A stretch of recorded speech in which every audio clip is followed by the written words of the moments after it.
Caros participantes, vamos hoje dar início ao módulo 2 do curso Concepção e Implementação de Políticas para a Promoção do Nexo Paz, Segurança e Desenvolvimento na célere implementação dos ODS em África.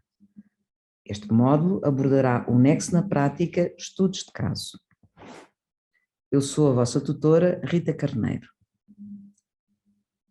Este módulo abordará as experiências e lições aprendidas a partir dos estudos de caso sobre a planificação e a implementação do Nexo e das interligações em África, os bons processos e resultados, bem como situações de desafio que deixaram a desejar. Os conteúdos serão 4 casos. Primeiro, uma abordagem falhada, o Mali. O caso 2, propostas de interligações, a Somália. No terceiro, iremos ao Sudão do Sul sobre localização.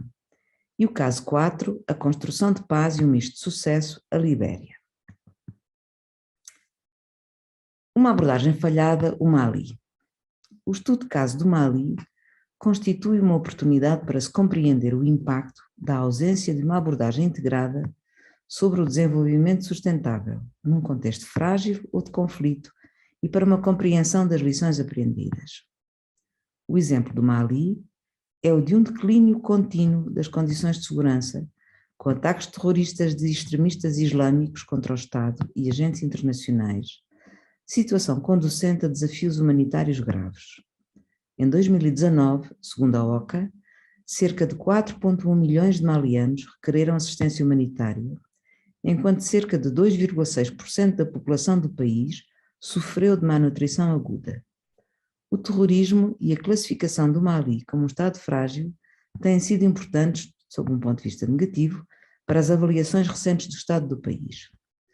Tronc et al., em 2019, consideraram a abordagem do Nexo no Mali como um declarado insucesso, destacando a preponderância de interesses individuais e de políticas regionais e internacionais, inclusive na resposta externa, nas tentativas da ONU, da União Africana, da União Europeia e da CEDEAO na implementação do Nexo Triplo.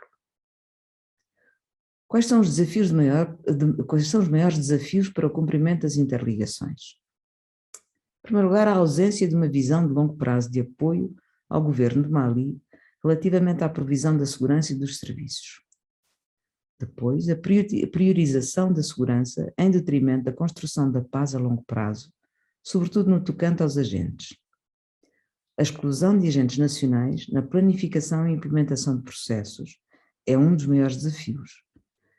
A ineficiência das instituições estatais, o fraco nível de proteção dos direitos humanos, as deficiências a nível da liderança e a corrupção continuam a prejudicar o progresso na adoção da abordagem integrada. Uma maior priorização e atenção sobre a segurança e a estabilização na sequência dos desafios de segurança prevalentes no país. Nesta mesma linha de pensamento, o professor Alain defende, contrariamente, que o caso maliano não representa uma implementação apropriada da abordagem do Nexo, na medida em que os pilares estavam desligados de uma abordagem do Nexo genuína e ancorada em princípios. O caso maliano sugere, em particular, que a abordagem do Nexo não foi conseguida porque o governo está mais centrado na questão da segurança, não havendo uma coordenação entre o governo local e a comunidade internacional. Anaïd Naikian, da Harvard Humanitarian Initiative, num estudo ancorado em 130 entrevistas com vários agentes em Bamako e no centro do Mali, entre dezembro de 2018 e março de 2019, conclui que a abordagem do Nexo Triplo no Mali é contraprodutiva, não permitindo o cumprimento das sinergias perspectivadas. O Nexo pode implicar também riscos elevados para as ações humanitárias independentes, para a cooperação para o desenvolvimento e para as ações de paz no Mali. Recomendações para a implementação das interligações no Mali. Em primeiro lugar, a adoção de linhas de ação para uma resposta ética, adequada e comunicada de forma assertiva, que respeite os diferentes papéis e identidades dos agentes, de forma a otimizar a eficiência e a proporcionar mais-valias aos beneficiários. Uma canalização de esforços que respondam à construção de um Estado mais responsável, com a capacidade de prover melhores oportunidades e situações económicas, uma redução das desigualdades, prover, portanto, uma maior estabilidade. A promoção de uma rede de ganhos mútuos de agentes ligados ao humanitarismo, paz, desenvolvimento e aos agentes ligados aos direitos humanos, de forma a que os vários contextos e princípios mais sensíveis de cada pilar não se tornem contraprodutivos. Passemos agora à Somália, propostas de interligações. O caso da Somália é um exemplo de como a abordagem do nexo ainda tem um longo caminho a percorrer no que toca aos avanços nas áreas da paz e da segurança, da ajuda humanitária, do desenvolvimento e dos direitos humanos. A Somália apresenta-se-nos como um caso hipoteticamente informativo e representativo na análise de riscos, bem como das oportunidades advenientes de uma abordagem integrada do nexo triplo, sobretudo na compreensão da questão da localização. A Somália tem apresentado uma situação de conflito continuado e de instabilidade política ao longo das últimas décadas. Esta situação é caracterizada pelas deslocações persistentes das populações e pela insegurança alimentar, aliada a choques ambientais como as secas, inundações e, mais recentemente, pragas de gafanhotos. Estes elementos urgem medidas sustentáveis e preventivas. A ausência persistente de um governo federal, internacionalmente reconhecido, o conflito armado recorrente, a ameaça do terrorismo e das ilegalidades, continuam a impor barreiras ao desenvolvimento e ao investimento, deixando o país numa situação de dependência da ajuda humanitária, no tocante à resolução de vulnerabilidades crónicas que se arrastam há décadas. A Somália é um país prioritário no Comitê Conjunto para o Avanço da Colaboração Humanitária e para o Desenvolvimento e a Iniciativa Humanitária do Desenvolvimento da Paz, esta última uma iniciativa conjunta da ONU e do Banco Mundial, lançada durante a Cimeira Mundial Humanitária de 2016. O caso Somali sobre as interligações. Medini et al., em 2019, propõem, no artigo sobre a governação local, ajuda humanitária, desenvolvimento e construção de paz na Somália, uma mudança paradigmática da extrema dependência da ajuda humanitária para uma abordagem de nexo na busca de uma solução sustentável para o país. Observam igualmente a existência de um desafio na concertação da ajuda humanitária a curto prazo com uma cooperação para o desenvolvimento a longo prazo. Os autores sugerem que as abordagens do nexo não podem ser feitas na vertical, no sentido descendente, propondo que a localização do nexo potencialize conceitos políticos que, de outra forma, podem ser entendidos de forma abstrata. Neste sentido, Medini et al. Recomendam que os esforços da ajuda internacional avancem para lá do relançamento, do desenvolvimento local e dos serviços básicos. Os autores argumentam também que a construção da paz é o elo mais fraco do nexo triplo na Somália, na medida da predominância da segurança e da estabilização. A proteção é o elemento central da ação humanitária na Somália, como acordado na estratégia orientada para a centralidade da proteção da equipa humanitária no país. No contexto somálio, o trabalho sobre o nexo implica ações independentes de conceitos como a resiliência, a preparação e a ação preventiva, a recuperação, a durabilidade de soluções em contextos de deslocação interna de pessoas, a inclusão e a construção da paz, além da percepção do risco. Passemos agora ao Sudão do Sul, e aqui abordamos a localização. Este estudo de caso reflete o apelo de uma maior participação e apropriação dos pilares. Começamos pelos argumentos de base para esta reflexão, para prosseguirmos com a análise e debate dos exemplos práticos que resultaram no Sudão do Sul. A localização é um conceito abrangente que compreende um pouco de tudo, desde o aumento de agentes nacionais nas equipas das organizações internacionais, à alocação das ajudas aos parceiros locais e ao desenvolvimento de modelos locais de resposta. Vários estudos revelam que o Sudão do Sul constitui um exemplo ilustrativo da ideia de participação subnacional ou local. Passemos agora aos argumentos a favor da localização. A localização facilita respostas mais rápidas, no sentido em que os agentes já se encontram no terreno numa situação de crise.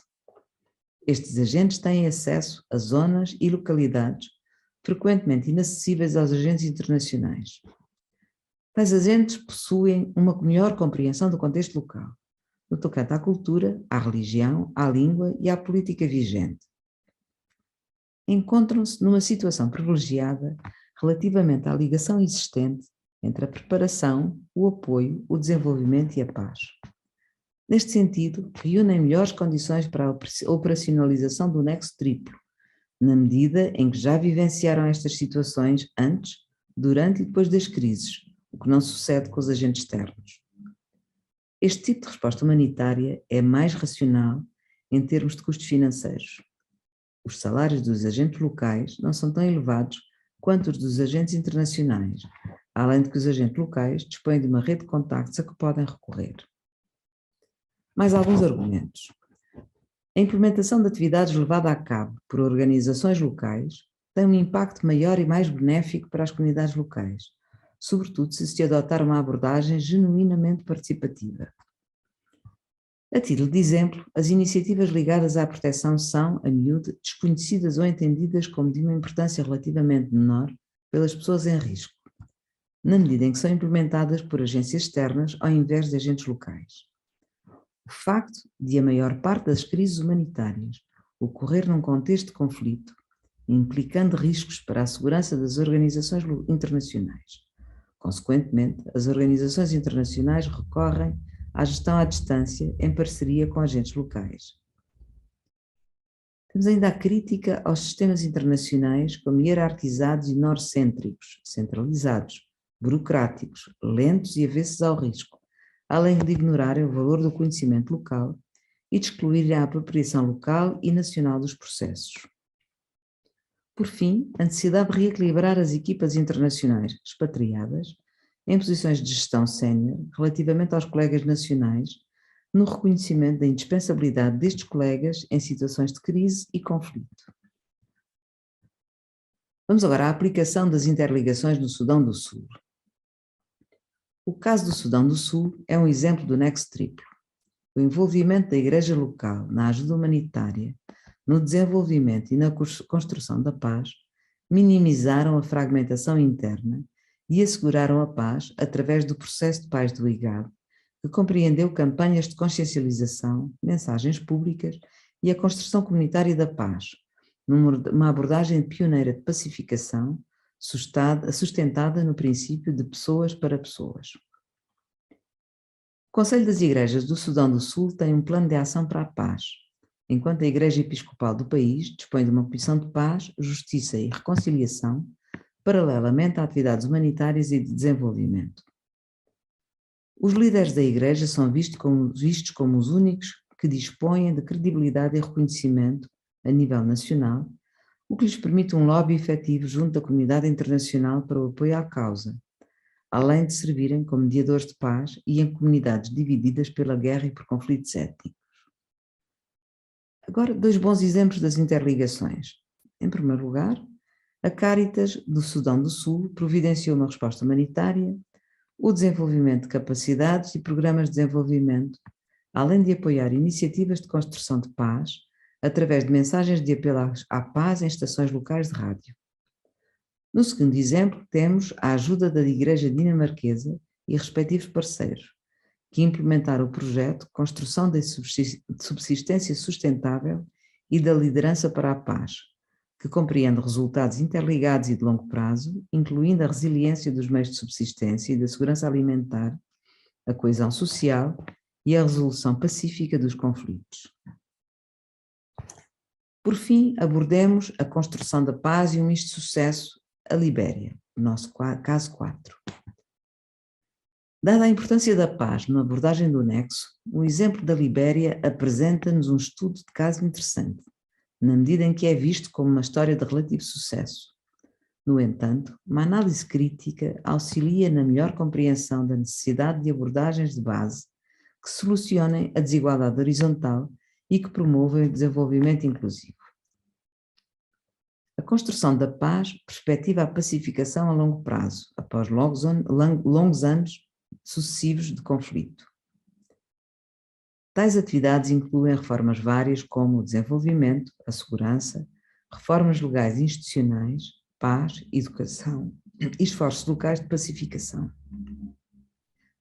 A Libéria foi construída numa base de crise, caracterizando-se como um país com uma história de desigualdades económicas, políticas e sociais. Dos tardios anos 80 à Guerra Civil de 2003, o país foi confrontado com a corrupção e com violações massivas dos direitos humanos, levadas a cabo por grupos armados e forças governamentais de segurança. O caso da Libéria. A resolução S-RES 1509 de 2003 destacou uma abordagem sinergética do nexo quadro relativamente à reconstrução do Estado da Libéria. As operações da ONU na Libéria orientaram-se para o fim da abordagem de silos. A ONU reuniu peritos coordenados com a liderança nacional no sentido de uma abordagem situacional e sinergética do nexo. Esta abordagem assegurou melhorias ao longo de quase uma década. Penso que estão neste momento em condições de preencher os questionários de avaliação. Releiam os materiais distribuídos e, em caso de necessitarem de submeter qualquer dúvida, qualquer questão, cá estamos no endereço abaixo. Professor Babafemi Badejo, fmb@yahoo.com. Obrigada. Até breve.